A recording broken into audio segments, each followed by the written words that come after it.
Անթարամի եւ Տերյանի հեռակասիրո արանքում հայտնվում է նոր անուն՝ Սուսաննա։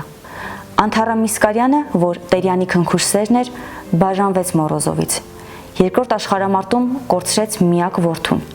Պատերազմից հետո պարգևատրվեց։ Մահացավ 1969 թվականին միայնության մեջ։ Սուսաննա Պախալովան Ստավրոպոլի հայերից էր, որը եղավ Տերյանի ճակատագրական կինը։ Նա հրաշալի տիրապետում էր կանացի հնարքներին եւ Անթարամի հակապատկերներ։ Այնպիսի հմտությամբ սողոսկեց Անթարամի եւ Տերյանի հարաբերությունների մեջ, որ մարդկային սերը սեռային սիրուց գերադասող տղամարդն անգամ դա չնկատեց։ Նա կտրուկ եւ անդառնալի փոխեց Տերյանի կյանքը եւ պոետի մահից հետո իր ներկայությունը թոքախտի տեսքով թողեց Տերյանի ընտանիքի պատմության մեջ։